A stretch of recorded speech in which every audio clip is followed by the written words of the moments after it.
Great Lakes Prepping here with another canning video. Now, I've made a lot of canning videos, including a fair number of pressure canning videos, but I don't exactly have a lot that show a complete recipe canned up via the pressure canner. And what I mean by this is I've done lots of recipes that were hot water bath canned, from pickles to relishes and jams and so forth, but most of my pressure canning videos have been more about ingredients, vegetables like carrots and potatoes and corn, or just meat like canning an entire pot roast. But I thought I'd start making a few more videos about pressure canning things like soups and stews. So I'm going to kick that off with this video in which I'm going to be making up a batch of classic beef and vegetable soup and then canning it all up with the pressure canner. The recipe itself is pretty simple and doesn't take a lot of time or effort to put together. And there's just a few steps to go through in order to pressure can it all into some mason jars so you can have soup whenever you want. So let's jump right into it and take a look at our ingredients.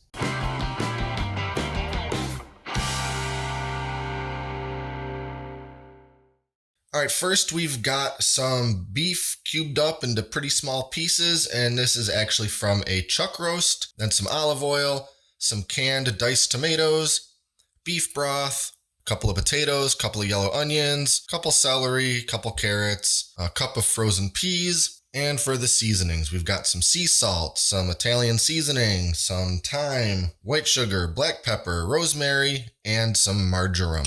And before we really get into making the soup, we have a little more prep work to do.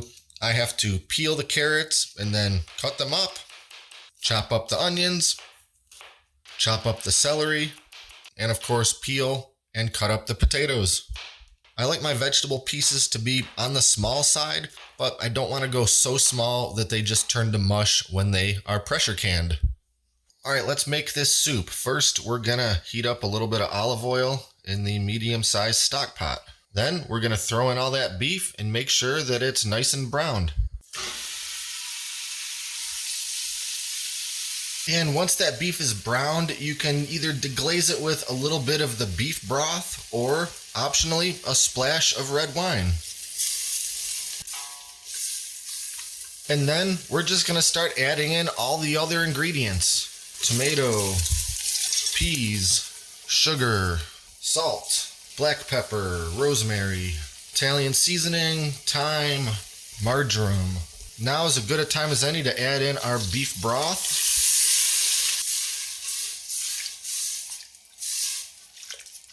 And then all our chopped up fresh vegetables.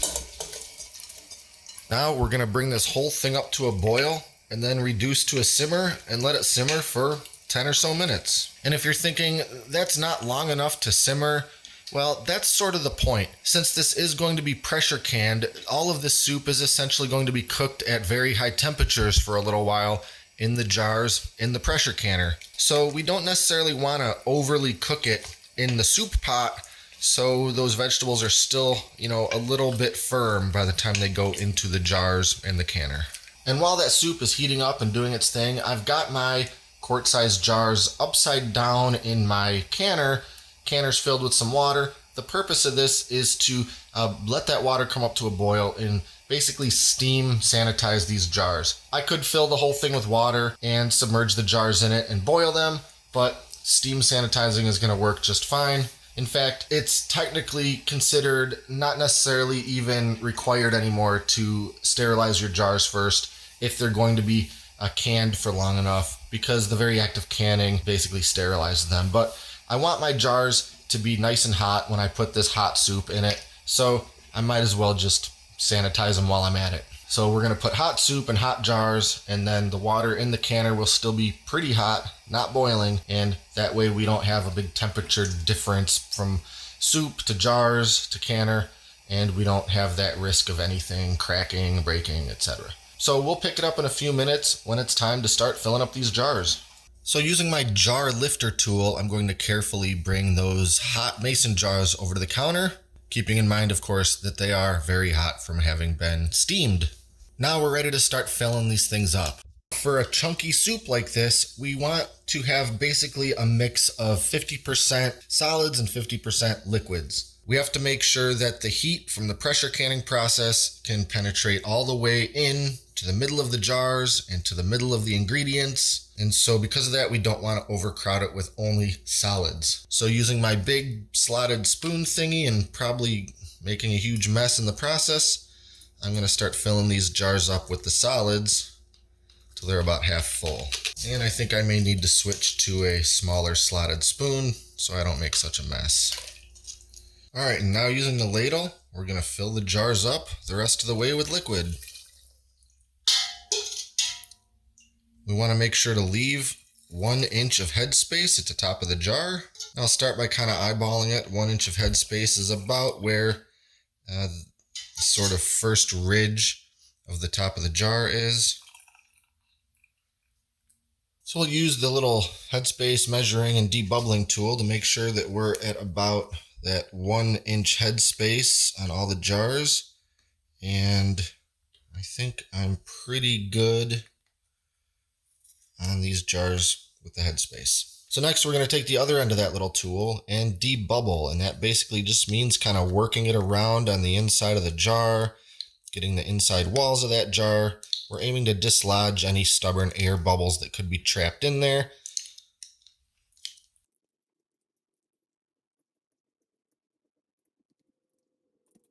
And the last thing we need to do before putting on the lids is to wipe the rims. We want to make sure to thoroughly clean the top edge of each jar with a damp paper towel. If there's any food residue that's getting in between the glass of the jar and the rubber seal of the lid, that can lead to a failed seal.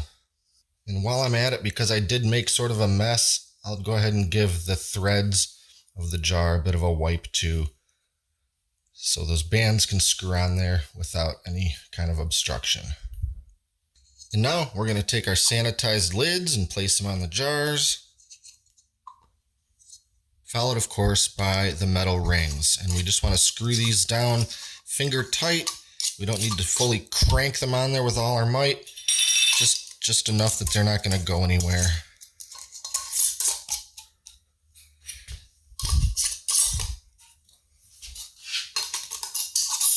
Now we're moving back over to the canner. So using the jar lifter tool once again, because the jars are very hot, we're going to go ahead and put in our 4 jars into the canner. I want to do my best to make sure none of the jars are touching each other or the outside wall of the canner, which isn't a big deal when you've only got 4 jars. But if I had all 6 or 7 in here that this canner can hold, it would be a little trickier. Now it's probably hard to see in the video, but this canner calls for putting 3 quarts of water in the bottom of the canner in order for it to work as intended. If you don't have this exact same canner, yours may call for a different amount of water depending on the size and type of the canner. Now we're going to quickly inspect the rubber ring on the lid to make sure it looks intact and in place, and then take a look at the little vent spout here in the middle of the lid, make sure there's no obstructions or gunk or anything in it. Then it's time to put the lid on and lock it into place. Now the next step in the canning process is venting, and basically what that means is we want to heat the water up inside of the canner until it starts to boil, and then basically pushes everything out of the canner that isn't steam. In other words, air. So as this gets hotter and hotter, it's going to start steaming and pushing all the air that's inside of the canner out of this little spout, thereby ensuring a pure steam environment, which is what's required for pressure canning. Now, once I have a solid jet of steam shooting out of this little spout, that means the venting has begun. And I need to let it vent for 10 minutes, again, just to be extra certain that there's nothing but steam inside of there. So that'll take probably about 10 minutes to get to that point. So we'll jump ahead a little bit and I'll show you what that looks like. Okay, this may be a little bit noisy, so I'll try to talk loud, but the venting has begun and it may be hard to see. So I'll use my flashlight here. Maybe you can kind of see that steam shooting out of the spout there. But now that venting has begun, I need to set my timer for 10 minutes, at which time we can add the weight. Okay, now that venting is completed, it's time to put the weight in place on top of the vent spout. Now this type of pressure canner uses this little weighted topper to regulate the pressure as this thing heats up a little more and starts processing. Now for this recipe, it calls for 10 pounds of weight, which is the topper plus 1 of the metal rings. If I wanted 5 pounds of weight, I would just use the topper. 15 pounds of weight, I would use both metal rings. Now I'll mention that a lot of popular pressure canners actually don't use the weighted topper system. Rather, they have a dial and a gauge. So this recipe calls for 10 pounds of weight if you have weighted toppers like this, but if you have a dial and a gauge, you want 11 pounds. And I'll put this thing in place with a pair of tongs because there is very, very hot steam shooting out of the top of this thing. Now at this point, I have to let the pressure start building up inside of the canner to the point where it starts rocking this little weighted topper. And once that happens, there's just a little bit of fine tuning involved. I know that if I was to have this stove turned up full blast, I know that that's going to be too high, so I need to dial it back just a little bit. What I'm looking for is sort of a nice, consistent, rhythmic rocking back and forth of that topper. Not sporadic, not erratic, not barely moving. So I need to kind of dial in the heat on my stove to about medium high in my case. And once that topper starts with that consistent rhythmic rocking, that's when the processing has begun officially, and I can set my timer. For this recipe, for quart jars, I need to process for 90 minutes. If I was using pint jars, I could go 75 minutes. And a quick note about processing times. These times, and pretty much all the times I give in my videos, are assuming that you're not at high altitude. That's pretty much between 0 and 2,000 feet above sea level. If you are at high altitude, you pretty much always have to add some time to your canning. That goes for pressure and hot water bath canning. And I don't have those times off the top of my head, but there are definitely conversion charts and sort of calculators or just quick tips that you can find online to make the adjustments if you are at high altitude. So anyway, I'm going to let this thing go for 90 minutes and then we'll pick it up in a little while and I'll show you the final product. All right, processing is finished. I've let the pressure completely die down in the canner. And now it's time to open. And now I'll just move these jars over to the counter.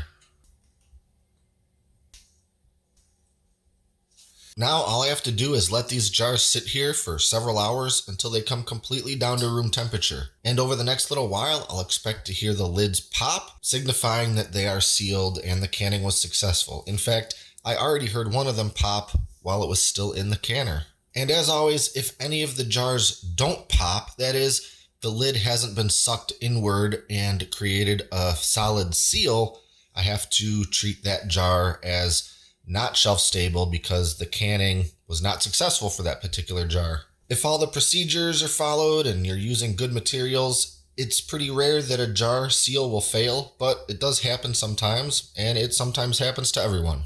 If that were to happen and one of my jars did not successfully seal, I would just wait till it came down to room temperature, stick it in the fridge, and use it within the next week or so.